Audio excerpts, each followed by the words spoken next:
I've been racking my brain trying to figure out the best way to explain what's taking place between America and Iran right now.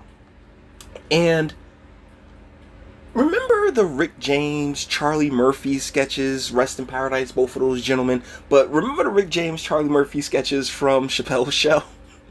Where Rick James would constantly step over the line, like just do something that like real talk, they got to get checked on, and Charlie Murphy would check them. They like, Iran is habitual line steppers, all right. And so we got this coming to us from Fox News a couple of days ago. A couple of days ago, the U.S. Embassy was attacked, and Trump gave it a couple of days, and now we have this coming to us from Fox News. Trump orders attack that kills Iranian General Qasem Soleimani, other military officials in Baghdad, the Pentagon says. This is written by Frank Miles, but we're going to, as per usual, go into the to the video that we got. Let's go.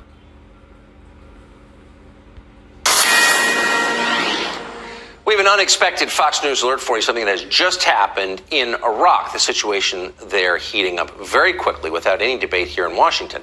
Iraqi television has just confirmed that Qasem Soleimani, a former general in Iran's Revolutionary Guard and a commander of the Quds Force, has been killed in a rocket attack, apparently initiated by the United States, near the Baghdad airport, along with the top official in the Iraqi Shiite militia. Now, what were they doing in Iraq? Unclear. But his death comes several days after tensions kind of came out into the open in that country. Last week, if you've been following this, an American civilian contractor was killed by militants in Iraq. The U.S. government blamed that attack on Iran, and it retaliated with strikes. In response, protesters blockaded the U.S. embassy in Baghdad. It's basically where we were when the show started tonight. Defense Secretary Mark Esper warned that the United States is prepared to launch additional preemptive military strikes against Iranian interests in the region, which apparently are what we are seeing right now. Now, again, there's been virtually no debate or even discussion about this, but America appears to be lumbering toward a new Middle East war. And we have to say it's one. Okay, yeah, they're going to be doing that. That's kind of their swag, is like, war. Another war, here we go. Deal is that Iran does this. They've been, like, back when Obama was president, he said, hey, man, there's a line, and you don't cross that line. And Iran was like, I bet. And they went and crossed the line. What you gonna do? In this instance, Trump was like, this is what we gonna do, okay? Like, we ain't, and he's been on Twitter, he's been all over the place, just like, nah, America ain't taking no nonsense, ain't taking no crap.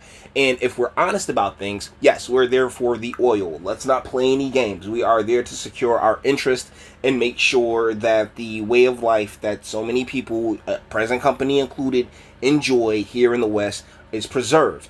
So, it really is banana. Like, it really is bananas.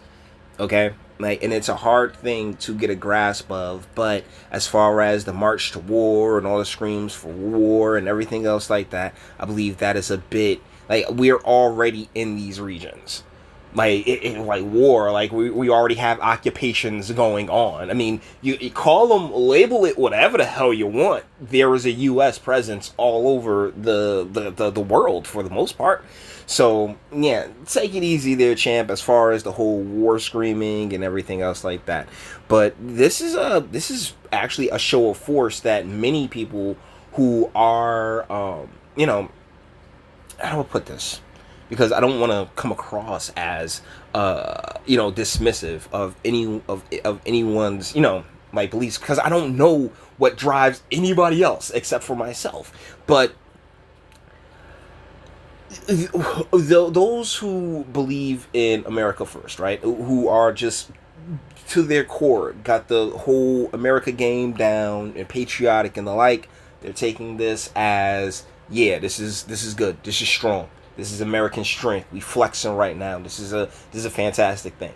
Whereas those of the more, I would rather call them feminine-minded, because basically, no matter what the disagreement is, there's always a core disagreement, and there's always two sides to it, right? So, and I consider that the more feminine. Oh my goodness, we can't be attacking people. Oh, Like I consider, like, you know what I'm saying, the lovey-dovey hippie, like, South Park did the best when it came down to, you know, really explaining the continental United States of America with their, I think, what was that, a little bit rock and roll was the name of the episode, where, you know, the little bit country, I'm a little bit rock and roll. We like, we're gonna be gigantic hypocrites. Is the one when Cartman got hit on the head and went back in time, and it's like, oh yeah, so we can look like we don't like we really care, but ultimately we're not gonna give a shit because we get to have our cake and eat it too. It's really it's a really funny story, but you know, America. Let's get into a little bit of the article. President Trump ordered a game-changing U.S. military attack that killed Iranian General Qasem Soleimani, the head of the Islamic Revolutionary Guard Troops elite Quds Force, among other military officials at Baghdad International Airport. Early Friday, the Pentagon confirmed. And once again, it's coming from the Pentagon. Like, what all we ever get, unless you are there on the ground, all you're ever catching is hearsay, bro. Soleimani is the military mastermind whom Secretary of State Mike Pompeo had deemed equally as dangerous as Islamic State leader Abdul al-Baghdadi. Jesus. In October, Baghdadi killed himself in that raid. I think I covered that here on the channel. So this is, it's just the game being played out. Who knows what side we're gonna end up on? You know, who knows how this is all gonna pan out? Because we're not over there. All we're catching is, you know, the words. But when it comes to just the general overview of the situation, particularly throughout the course of my lifetime, I've seen Iran and, you know, certain parts of the Middle East continue to step over lines, and, you know, we gotta be like Charlie Murphy. We gotta check them. Like, we gotta check them. So yeah, props to the president for getting that knocked out, for real. I mean, what comes of it? What we do is we throw our heads between our legs and kiss our behinds goodbye, right? Like, we ride until we can't ride no more. So, with that being said, we're going to bring this one to an end. I'm not spending forever and a day on this. All the internet stuff. If you like to toss it, like, dislike, go ahead, do that too. Nobody's scared of you. Sub if you enjoy my fantastic voice and you want to get videos like this every single day. Share, because sharing is caring. And YouTube and BitChute and like are the biggest fans of your boy over here. Bang the bell for notifications and speak. Let me know. What do you think in the comments?